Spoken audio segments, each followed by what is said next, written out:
gente vai falar, escolhemos esse tema um pouquinho baseados na história Paulo Estevão, no livro Paulo Estevão, como Marisa falou, mas Estevão é um espírito assim que sempre me cativou muito, me causa assim uma vontade muito grande de estudá-lo, de saber como ele era, de saber como funcionava a sua forma de pensar, porque ele, a gente, todos que leram o livro, que estudam Paulo Estevão, sabem que o livro começa com a história dele, né? E já na introdução, acho que Emmanuel dá um ponto assim que eu acho que é fundamental, em que ele fala que sem Estevão não teríamos Paulo de Tarso, né? Porque ele mostra como a importância que teve essa... E eu acho bonita a forma como Emmanuel coloca aqui, que as vidas dos dois se entrelaçavam de uma forma belíssima. E fiquei pensando quantos na nossa vida, as nossas vidas, como se entrelaçam dessa maneira. Às vezes a gente pensa que são pessoas inimigas, vamos dizer assim, ou que não nos damos bem, e no final o tempo vai mostrando a importância da presença dessa pessoa nas nossas vidas. E nesse caso, desencarnado, né, quantos de nós não devemos ter aí familiares ou espíritos que já desencarnaram, que estão aí pertinho da gente, influenciando, carregando a gente no colo. E às vezes fugimos das pessoas, né? Uhum. Nos afastamos das pessoas, mas não sabemos que aquela influência, às vezes, para nós, até às vezes um pouco dolorosa, é também um modo que a vida tem de nos mostrar os caminhos da felicidade, os caminhos da fortaleza íntima, né? Dessa busca que precisamos, às vezes, ter do espiritual, por causa do sofrimento, senão não buscaríamos. Como o próprio Paulo fez durante muito tempo com Estevão. Com Estevão. Né? Tentando se afastar pelo sentimento de culpa que ele tinha pela apedrejada. Mas, então, essa importância da lei de cooperação que vai, eu acho que neste momento em que nós estamos vivendo, entender como funciona essa lei de cooperação é tão importante, tão fundamental, porque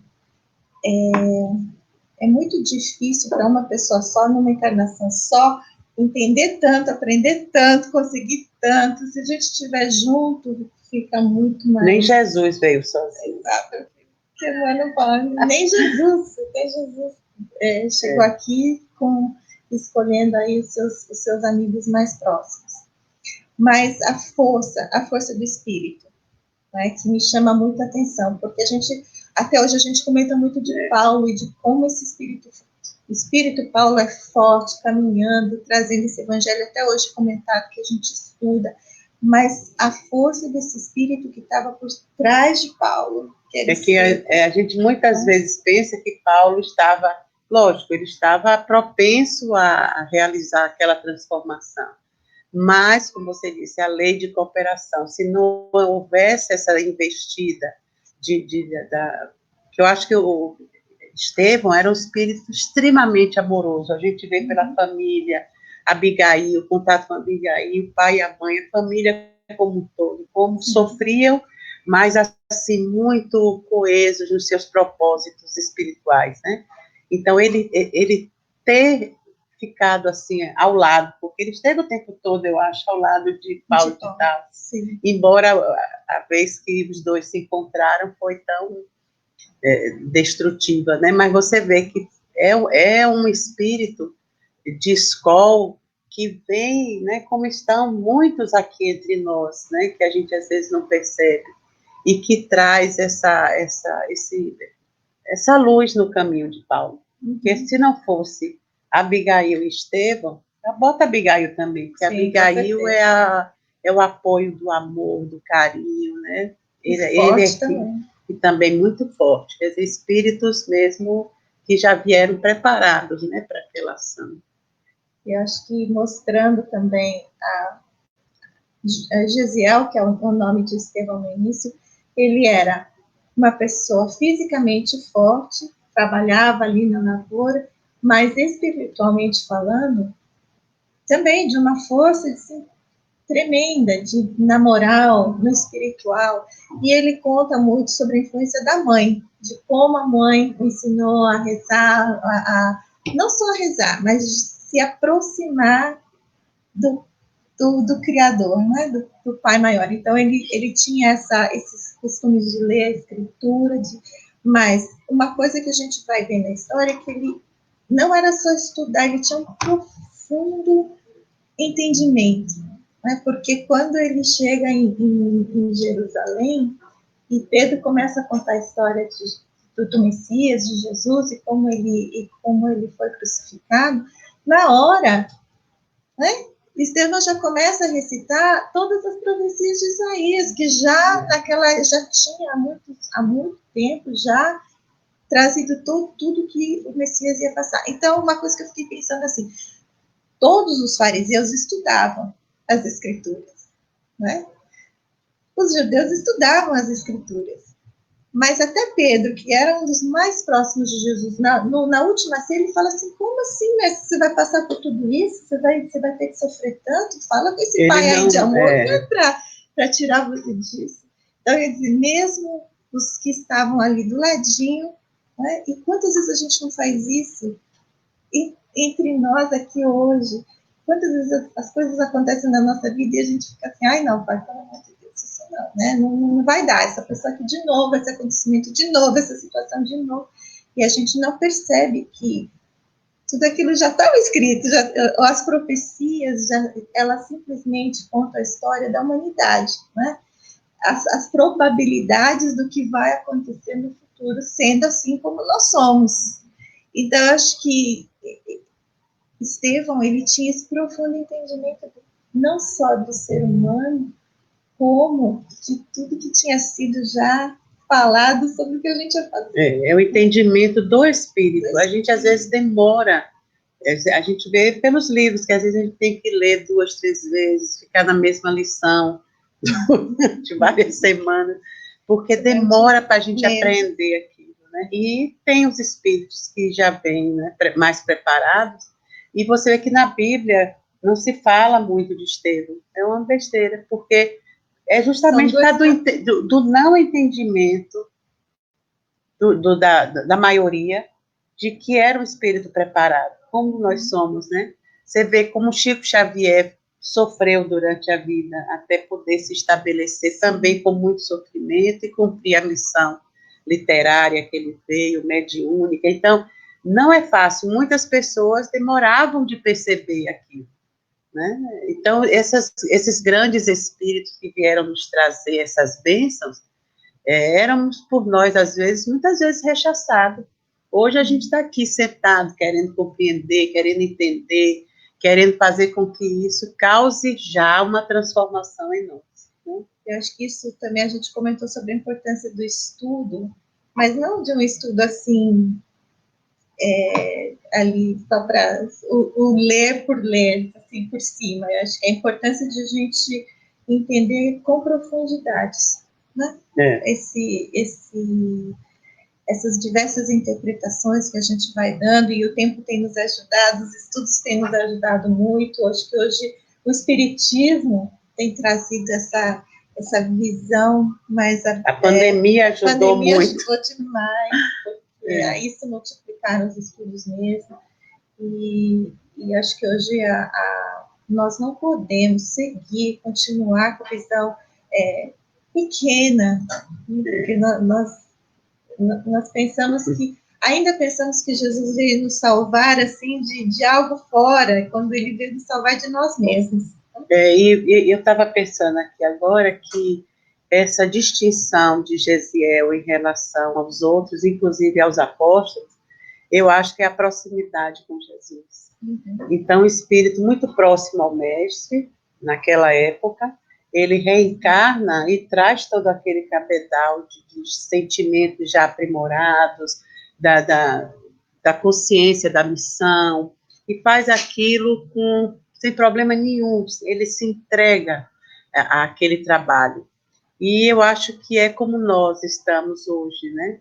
Mais próximos da Boa Nova, mais próximos esses ensinamentos que os Espíritos nos trouxeram. Mas precisamos fazer isso com mais vontade de querer apreender, que é para isso nos marcar de alguma forma já nesta encarnação, para sairmos daqui já com outros propósitos a realizar, tanto no mundo espiritual como nas próximas encarnações, porque é tempo de regeneração.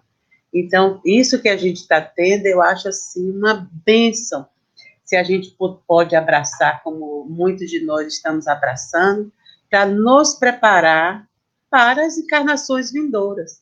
Mesmo que, às vezes, a materialidade nos segue um pouco, como fez tanto tempo com Paulo de Tarso.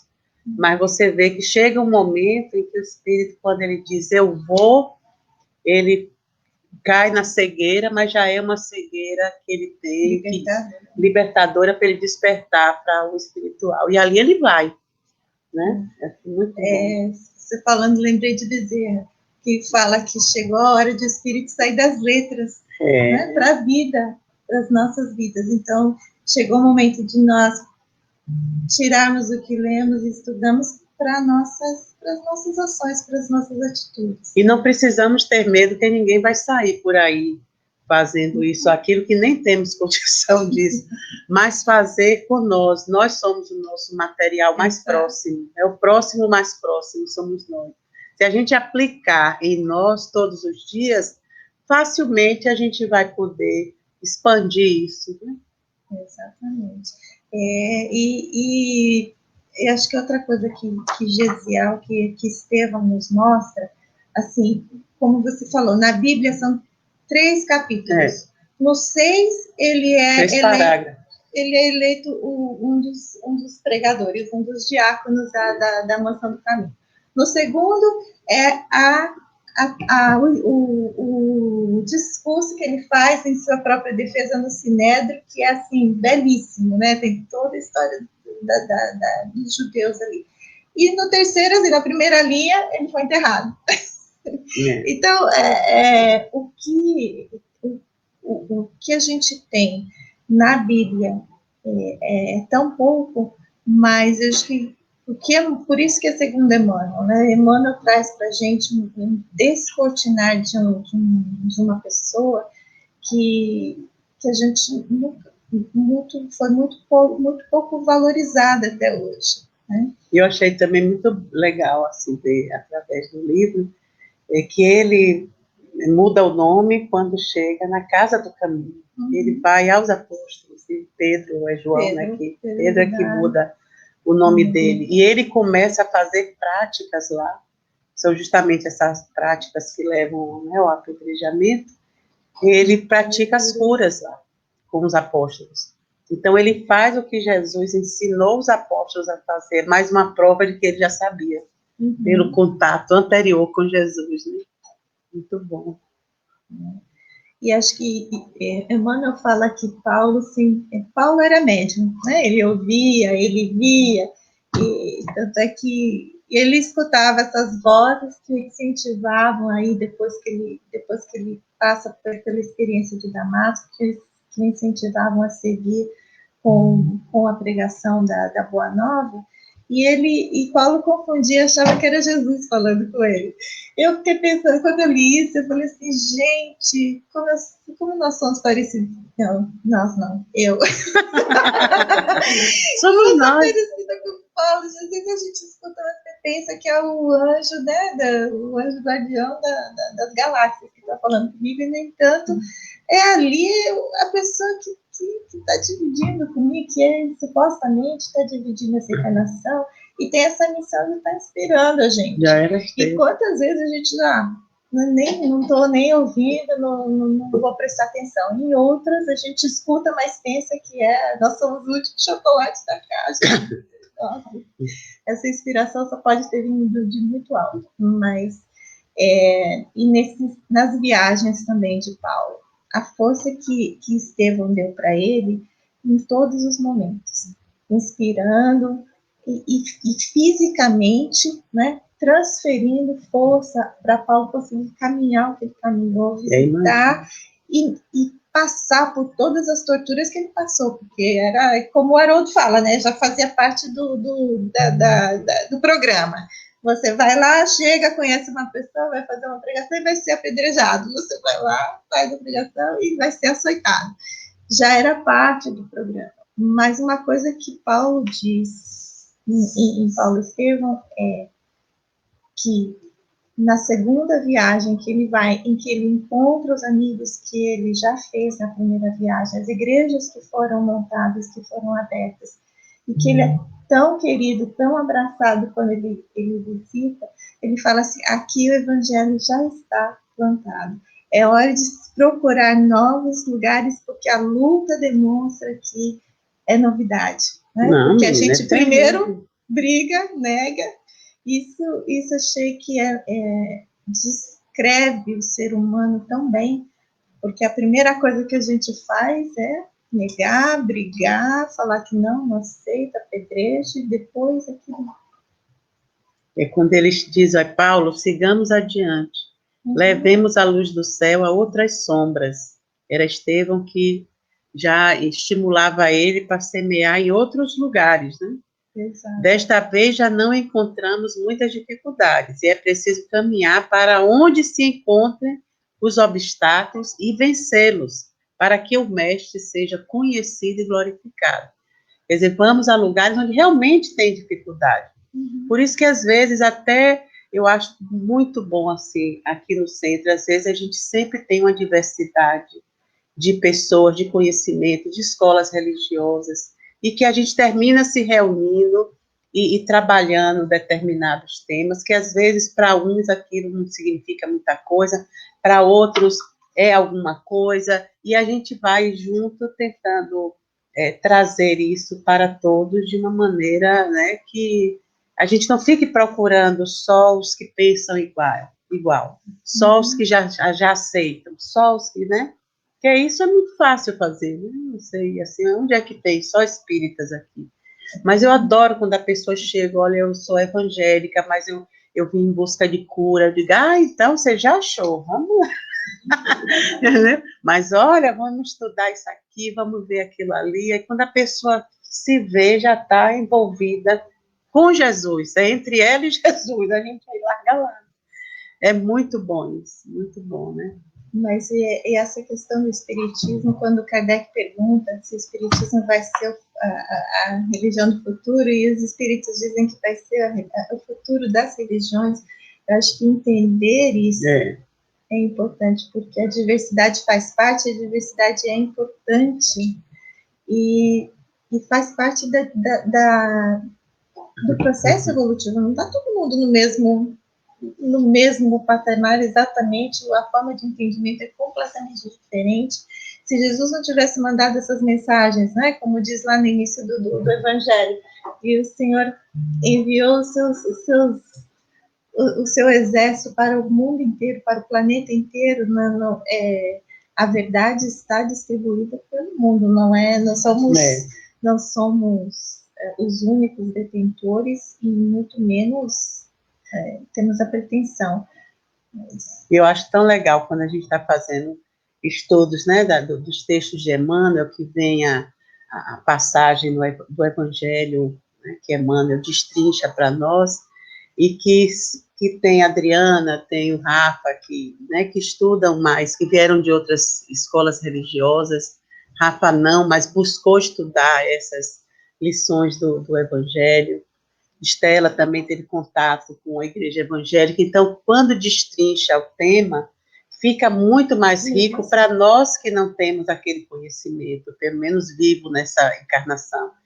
Então, isso é que é espalhar, isso é que é ser espírita em qualquer meio, né? Não é porque o espiritismo é uma religião.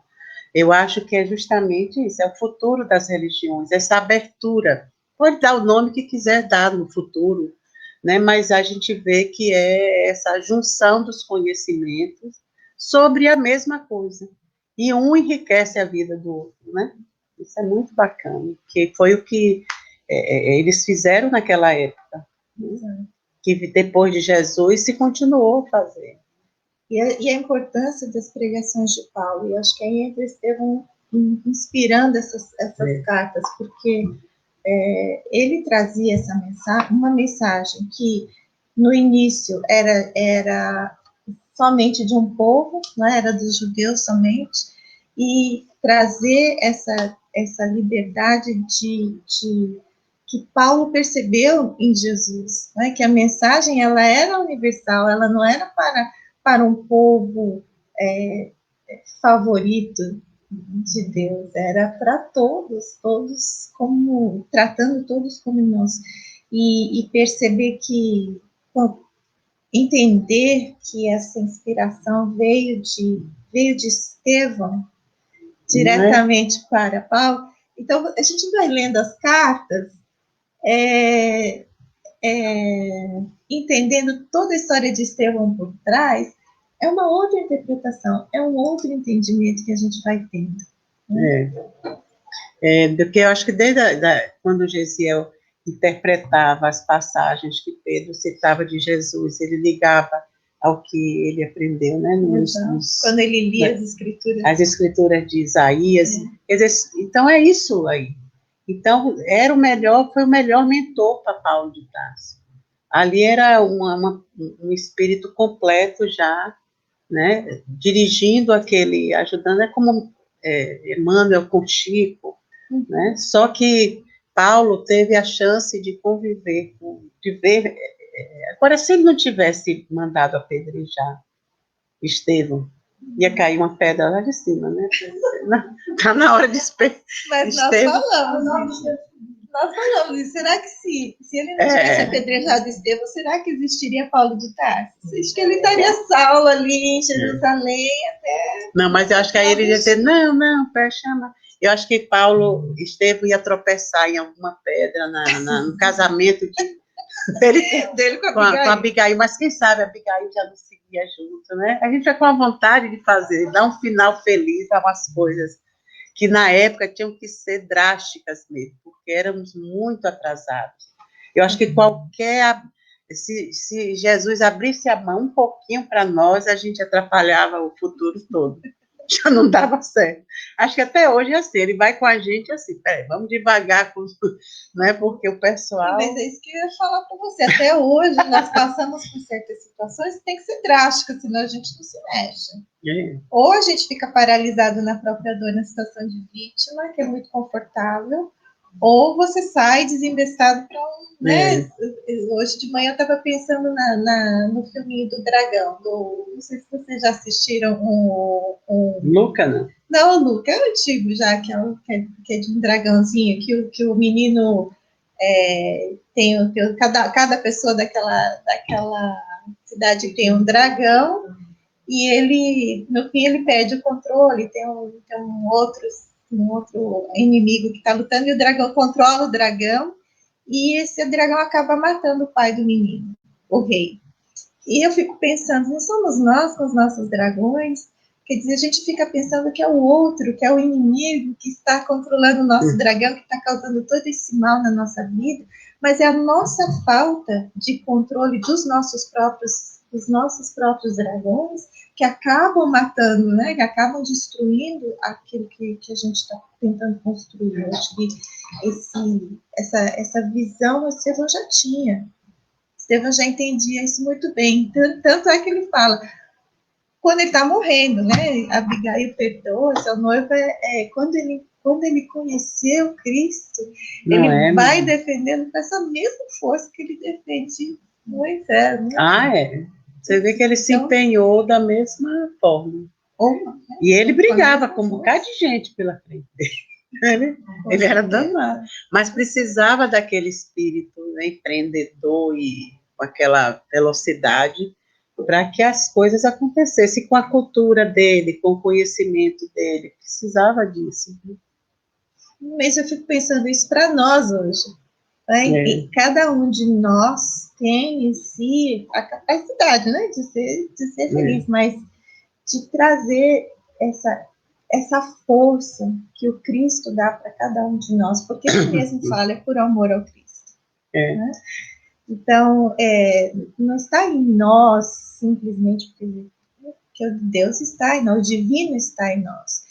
Mas ter essa força de trazer esse divino para fora. E eu não estou dizendo que a gente tem que atingir milhões de pessoas, mas a gente tem que atingir aqueles que estão na nossa família, pelo menos, que estão sob o mesmo teto.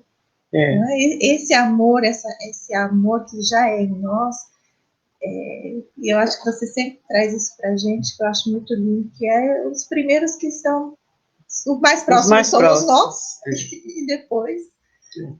Isso a gente nunca pode esquecer, porque a gente fica muito com essa coisa de amar o próximo e esquece desse próximo. E se esse próximo nunca se inclui, ele não pode amar o outro. Então é um negócio sério, né? Difícil, né? Mas a gente, eu falo isso comigo, todo dia eu não falo isso para ninguém, não. Porque eu também não, às vezes eu me esqueço disso. E aí quando eu sinto a dificuldade de trabalhar um processo meu, eu digo, mas é claro, eu não estou me incluindo nos processos que eu vivo. Então, como é que eu vou conseguir comigo, entendeu? Mas a gente acha que consegue com o outro.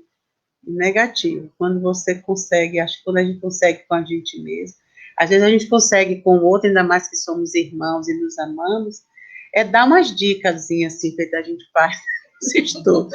A gente vai dando as dicas. Agora eu quero ver a Vera mesmo. Vamos lá para a prática fazer. Então, vai ter um dia que dá certo, outro dia já não dá, a gente já fica, né? Então, mas é assim mesmo, vamos para frente. A gente falava, né? Se fez que é fácil, leva para dormir com tudo. Você assim. Olha, e a Adriana botou aí, não foi exercício da lei de cooperação, que é uma coisa maravilhosa, que eu acho que essa pandemia nos trouxe também essa oportunidade dos collabs, porque a gente vai multiplicando o modo de falar na mesma hora, né?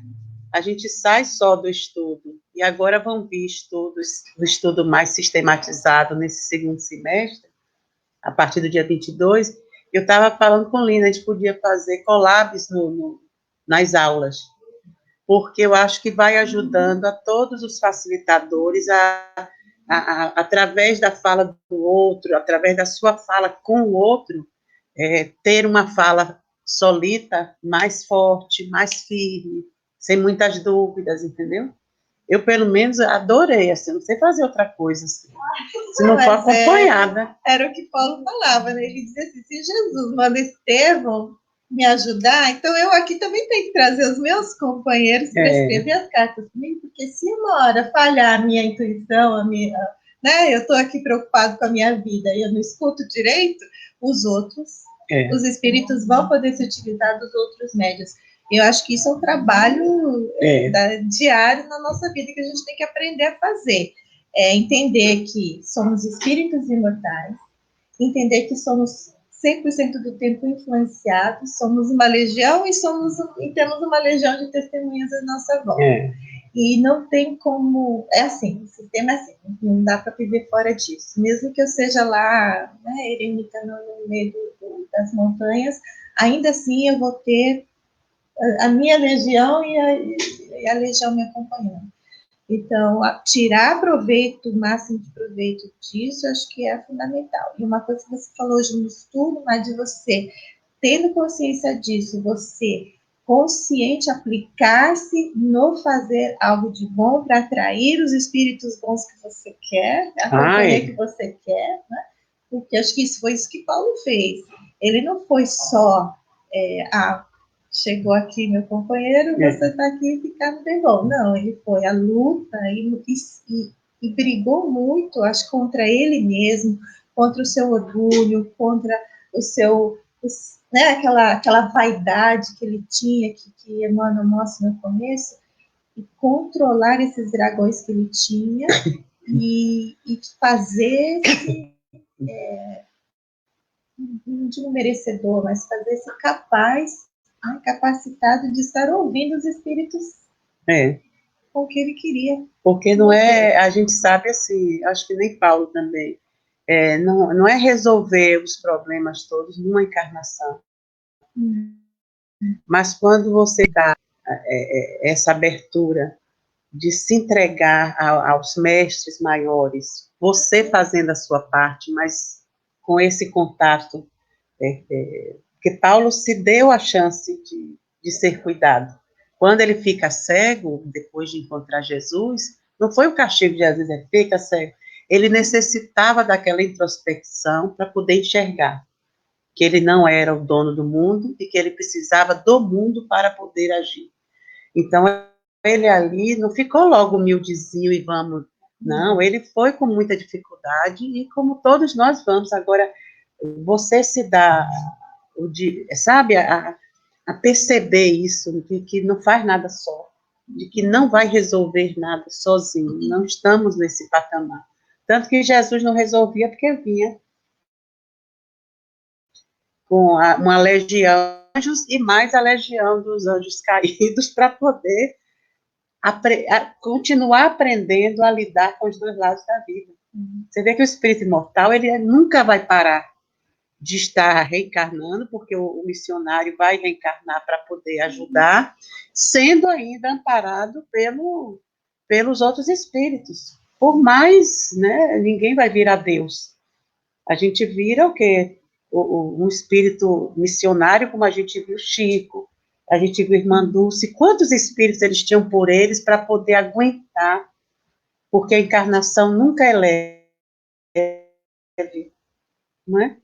Você vê Irmã Dulce, Maria Tereza, o tanto de peleja que passaram, Chico nem se fala, Divaldo, esses que a gente conhece, Francisco de Assis, a gente vai vendo que é uma peleja como todos nós vivemos. Só que eles vivem e aguentam e suportam pelo amparo que eles reconhecem. Mas a gente não reconhece nem a si mesmo, nem as próprias mazelas. A minha mazela é culpa do outro. É culpa do que morreu, é culpa do que abandonou, é culpa do que me deixou. Entendeu? Então, quando a gente vai se colocando dentro que foi isso que Paulo de Tarso fez com a cegueira dele, ele conseguiu, cego, se juntar aos bons. Dizer, realmente tenho que baixar a cabeça. Preciso de vocês. E me segurem, porque eu ainda vou espernear muito. E brigava com Deus e o mundo ainda mais. Eu ia cumprindo a missão, né? Então, a gente vai assim, patinando, mas vai. Um dia tem vontade de abandonar tudo, no outro dia não quero mais abandonar tudo. Um dia quer matar, um outro dia já não quero matar.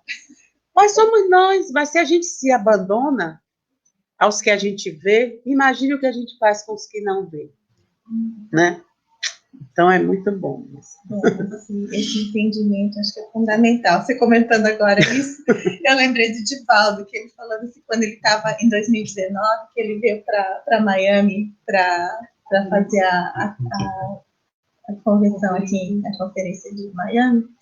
Ele estava com aquele problema na ciática, depois ele chegou a fazer a cirurgia no ano passado, estava praticamente na cadeira de roda.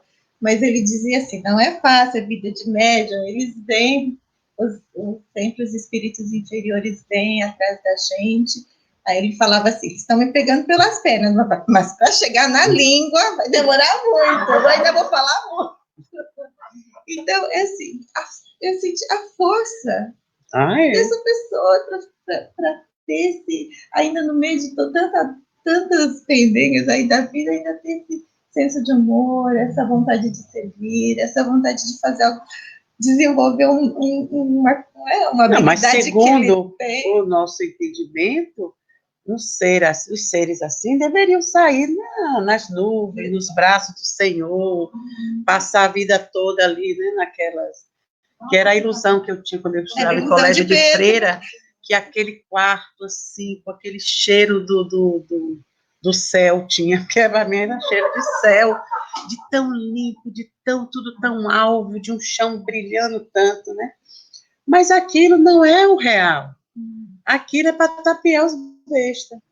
Porque Irmã Dulce dormia numa cadeirinha de balanço muito dura, que nem a almofada botava para poder, não, porque ela disse que com a almofada piorava a dor da coluna. E aí ela ia angariando as camas, me disse, tem que trazer umas camas, ela me traz umas 3. Aí quando via o hospital, estava todo já com as camas, né, para os doentes. Mas você vê que ela podia na hora dizer, não, eu fiquei deitadinha, estou muita dor, hoje eu não vou, gente, vão lá para mim, hoje eu não vou não, que eu estou com uma dorzinha. E ela ficava lá no meio do salão, observando os médicos, reclamando com a enfermeira, reclamando com o médico que chegou atrasado, sabe? E era um horror, todo mundo tinha medo dela, cumpria o horário assim, com a destreza, porque ela dizia assim, não é por mim, você não tem o direito de deixar um doente aflito se você se formou para vir cuidar dele. Chegue no horário. Se não pode, me diga, eu boto outro no seu lugar. Era assim. E ela era muito rigorosa, extremamente rigorosa, né? Mas boa de tudo, porque tudo que fosse em função de ajudar o próximo, ela escancarava. Disciplina, disciplina. Era disciplina. Para mim era Emmanuel ali, encarnado. Mas Emmanuel é engraçado, porque quando a gente começa a estudar, Emmanuel, ele parece ser um espírito extremamente duro, rígido, Parece. Né? Strict, como eles falam aqui. Mas, conforme a gente vai aprendendo a sentir, e eu acho que isso é uma das coisas que a gente está tentando conseguir nessa era, é desenvolver o sentimento mesmo, porque o intelectual a gente já tem de sobra informação, a gente já tem de sobra ensinamentos, mas o sentir e fazer isso acontecer nas nossas atitudes é que estamos precisando desenvolver. E vamos. Né?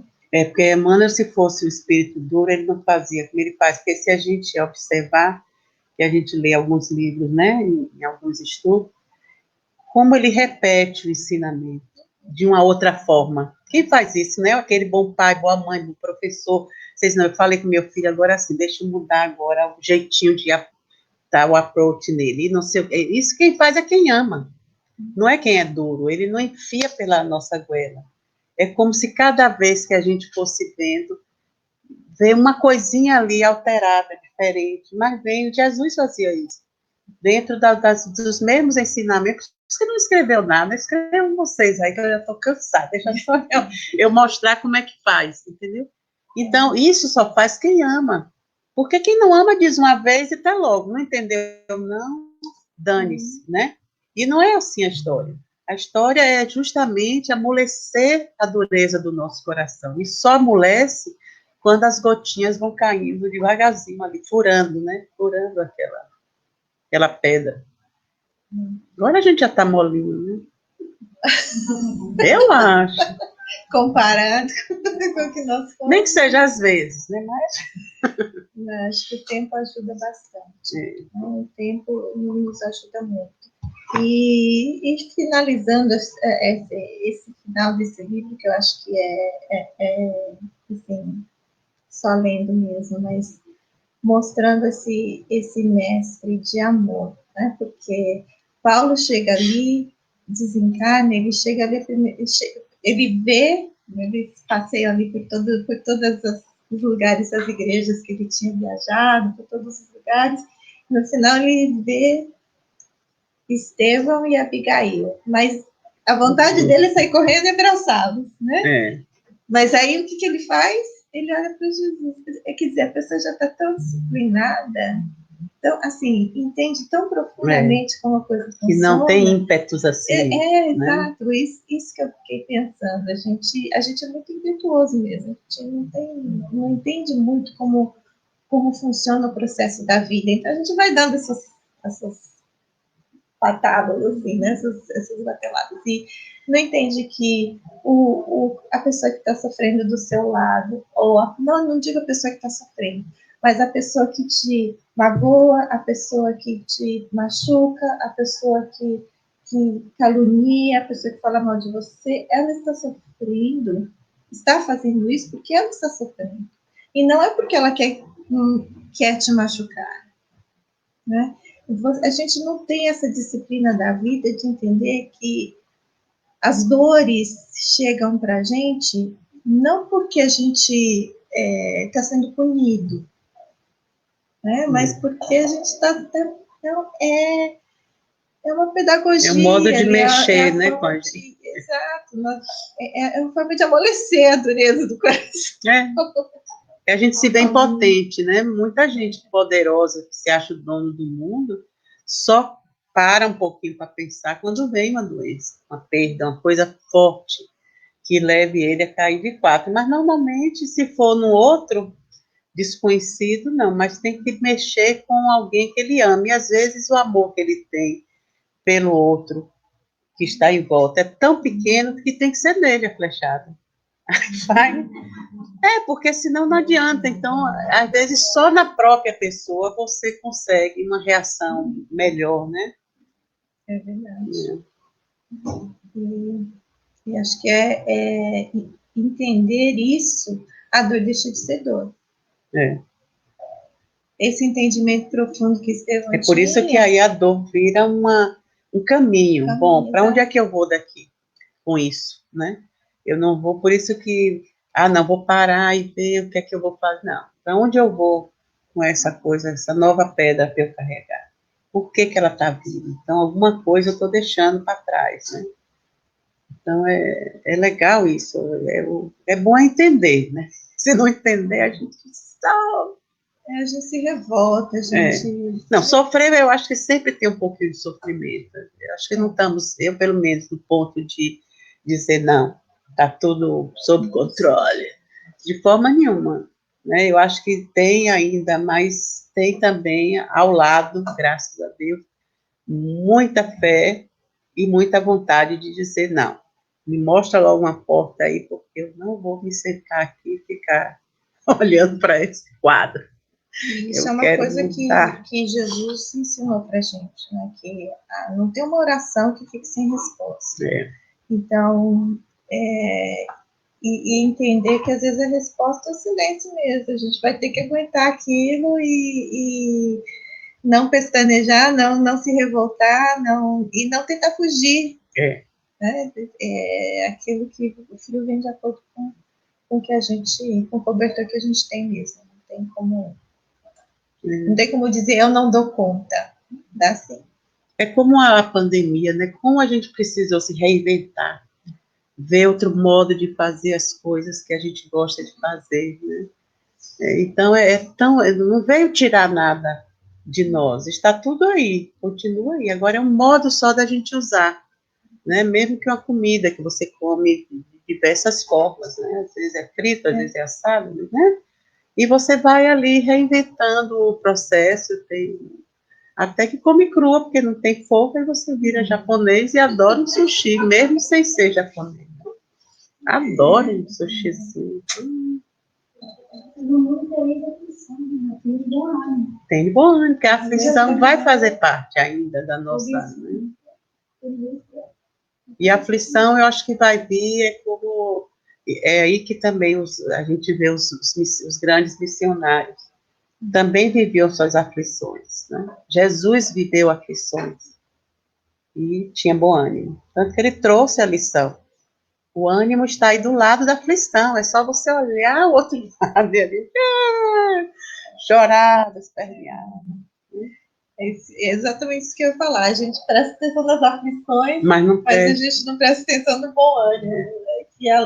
É só mudar o olhar da coisa. Você vê isso, assim, às vezes, não digo nós não estamos fazendo isso, não.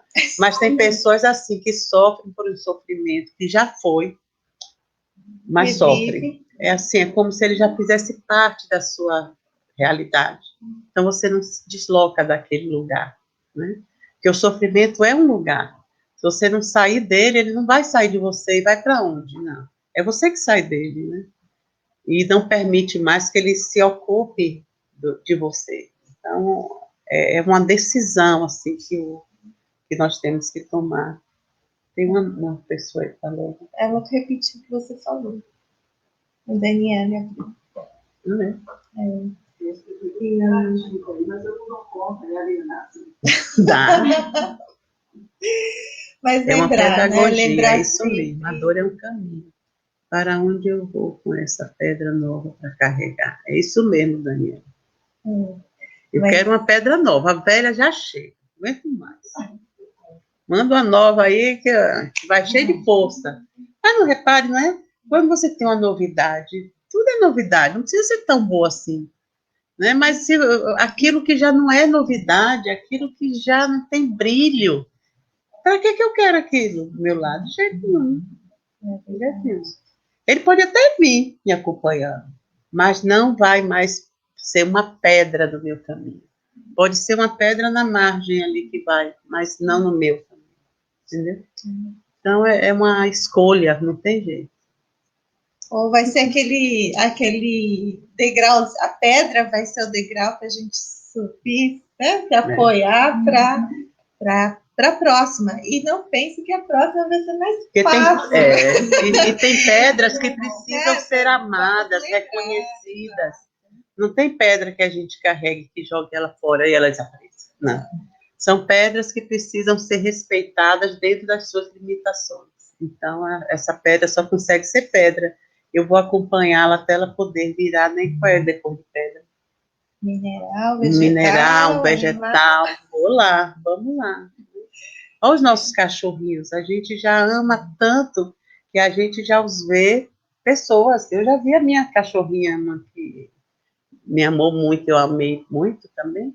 Eu já olhava para ela e já via, na próxima encarnação eu quero você perto de mim, mas já assim, falando, sabe? E era bem... e ela era branquinha, assim, aquele pelinho branco, toda vez que eu olho para a Lucy, eu lembro dela, ela vai ser assim, ter assim, o cabelinho branco. Charmosinha. Hiper charmosa. A minha já vinha como fadinha. Mas aqui, só para a gente terminar, então, eu acho que lembrar a resposta de Jesus para Paulo, né, que ser feliz, Paulo, né, é da vontade de meu Pai que os verdugos e os mártires se reúnam para sempre no meu reino.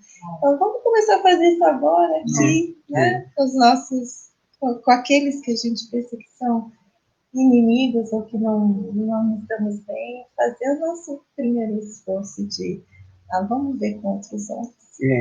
E que essa frase de Jesus ecoe no nosso mundo íntimo, como toda noite que a gente deita e que a gente pede aos espíritos que nos ajudem, pede a Deus que nos ajude, ouvir isso, ser feliz.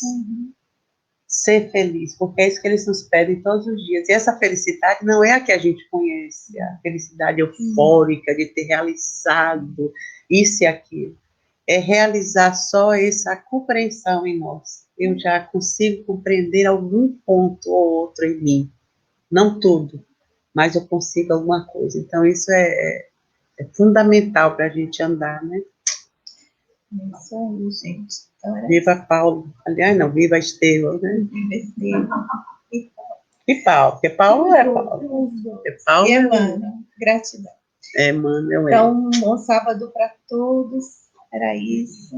Nós vamos aos passos agora. Obrigada a todos.